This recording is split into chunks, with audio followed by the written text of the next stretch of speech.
These socks, they're terrible. Pull them up higher. Change your socks. What's wrong with you? What are you today? These are my BB-8.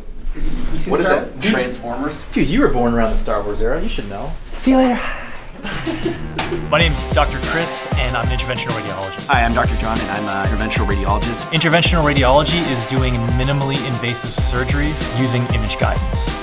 We do several procedures through small incisions with local anesthetic. We do it usually in an office-based setting. We keep patients out of the hospital and get them home as quickly as possible. Okay, welcome back team. Dr. Chris here at Great Lakes Medical Imaging, and today we're going to do a biopsy. What is a biopsy, you ask? It's essentially taking a tissue sample of a small mass or a lymph node so that the pathologist can look at it under a microscope and tell the patient if it's cancer or not. The way we do that is we place a small needle into the body through the lesion. We'll take a few samples and we'll get in, get out. It's a minimally invasive procedure like most of the things we do.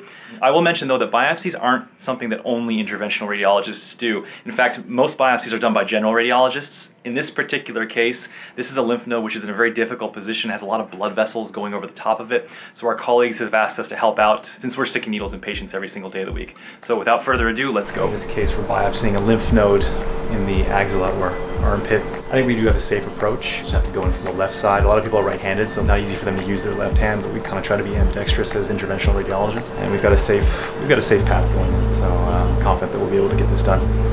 All those colorful areas, those are all blood vessels. We kind of want to avoid those.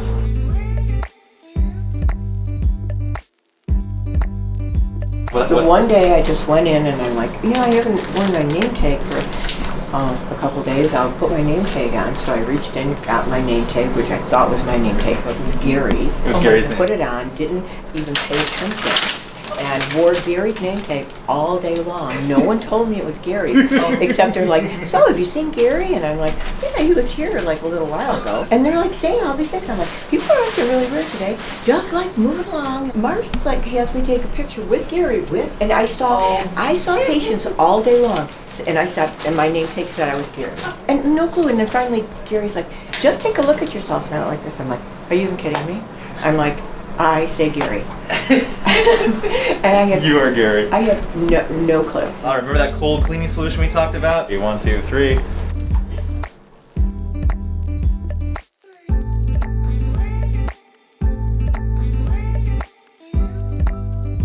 There's two kinds of people in the world. There's the people who squeeze their toothpaste like this. And there's people who are meticulous. Squeeze it from the bottom, and there's only one way to do it correctly. You know what Dr. Marshall does? Becky behind the camera, she's a toothpaste squeezer. Okay, give you a little pinch on 3. Okay, 1, 2, 3, poke, and sting and a burn. This is the freezing going in. We're administering that freezing now, so that's the part that stings. Color on first.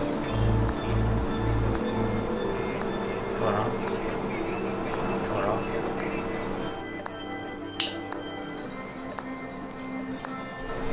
Color off.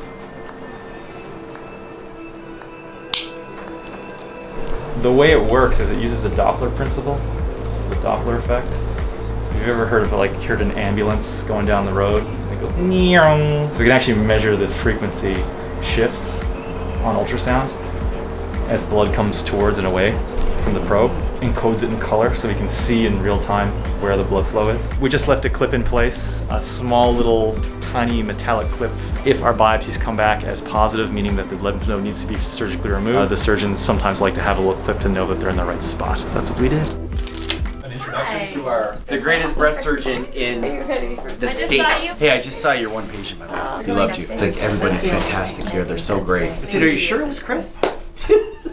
There's a laugh. There's one thing that I haven't pointed out yet, though. Just turn around for a second. This is the line that's always there. The perpetual leaded glasses strap line. That's right. That's right. That's right.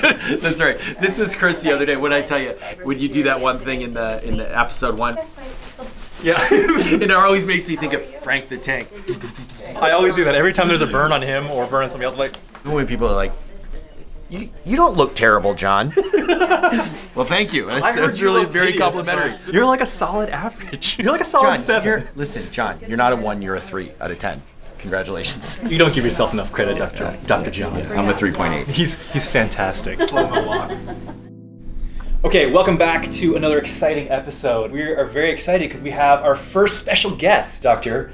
Meeghan Luatner. We know you, I guess, from Tumor Board, right? Mm-hmm. And for those that don't know, Tumor Board is when we come together and all bring our opinions. We'll talk about cases in a group discussion, multidisciplinary panel. Kind of where our world is now in terms of healthcare. So. Yeah, everybody's so subspecialized now. Everyone needs to be in the same room and we can talk about cases. So that's how we know Dr. Luatner. As interventional radiologists, we've always kind of said, you should avoid surgery. Let's do everything we can so we don't have to do surgery on you. A lot of times you need surgery. We know you're a surgeon. Yes. But what's your specialty? So I'm actually a breast surgeon. We really can't take care of breast cancer without imaging, sending folks over to get biopsied so that we can have our conversations like Tumor Board. I went to medical school in Detroit, Michigan at Wayne State to do my general surgery training at the University of Texas Health Science Center in San Antonio. From there, I went to MD Anderson Cancer Center in Houston to do a fellowship specifically in breast surgical oncology or breast surgery. After I finished that, I went back to San Antonio, was on faculty there for almost 3 years before my husband and I relocated to Buffalo. So why breast surgery? I chose breast surgery mostly because of the patient. It's really rewarding to be a part of something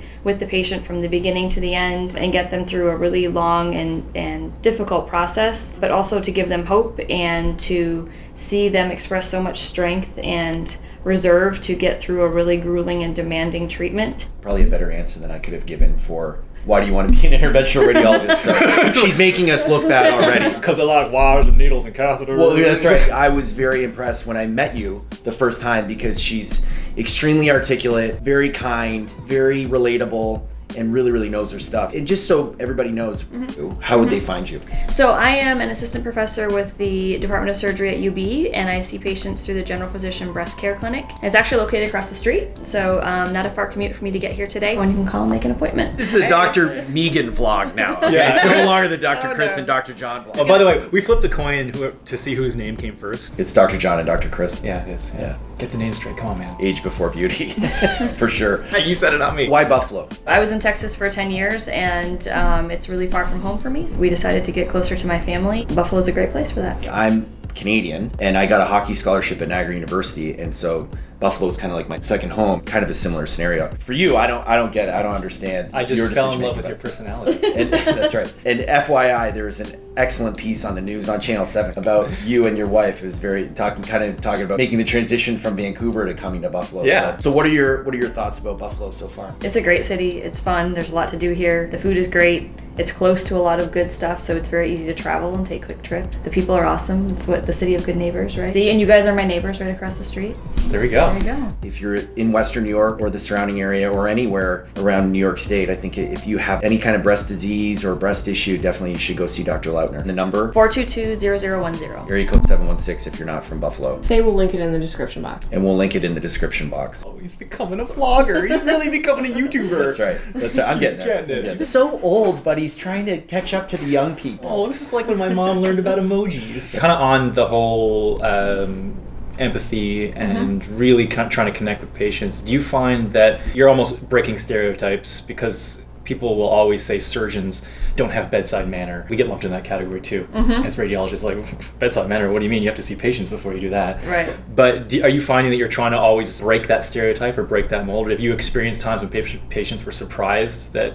Yeah, I would say more so the latter. I mean, for me, it's not trying. It's just kind of the way I am. And so I think for the most part, some of them are kind of surprised or taken aback at, how comfortable they feel or how much time I'm willing to spend with them to make sure that they understand what the plan is, that they are comfortable with the plan, that their questions are answered. As we treat a patient, we kind of act like the quarterback as we get started, and so it's up to me for them to understand what this whole process is going to entail. It's so overwhelming at the beginning of all of the things you're hearing, all the people you know who have been affected by breast cancer, who have opinions, everything that's readily accessible online, and I really try to take the time to, focus it on the specific patient and the disease that they have, and I think sometimes they're a little bit surprised by that they actually can get their questions answered, and it's a little bit more of a friendly atmosphere. Just so our audience knows, who's getting a mammogram, what age should it start at, what are the risk factors? I kind of like to sum it up as really every woman who's at age 40 or getting close to age 40 should talk to their doctor about when they should start getting mammograms. 40 is a good guideline for most people. The key point is they have to talk about it with their doctor, and it really needs to be an individual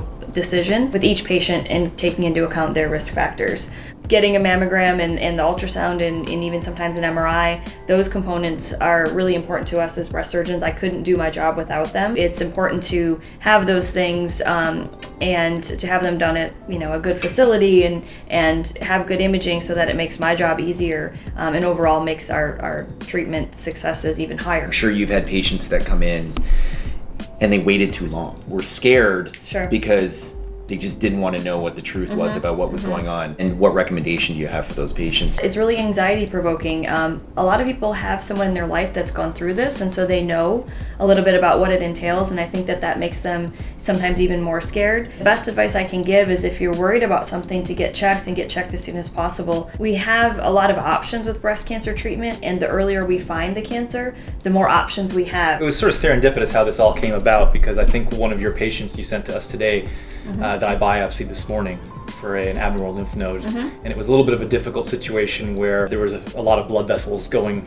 all over the top of the lymph node. We're the needle jockeys and we stick needles in people every day. That was kind of how we got involved, but we're more than happy to help out, and there's always a role for minimally invasive, just like there's always a role for conventional surgery. So it's all about the team effort and taking a team approach. Sometimes it seems easy to just go do surgery and take something out, but we might actually, burn some bridges doing it that way if we don't have a diagnosis first. So it's always important if we can get that tissue and get a diagnosis and have you guys do a biopsy. Sometimes makes our job a little bit easier on the back end. If not easier, more precise. So there you have it. We are here with Dr. Meeghan Luatner, our first special guest. Very excited. Hopefully we'll have more in the future. I'm Dr. Chris. And I'm Dr. John. And I'm Dr. Lautner. And we will see you on the next case.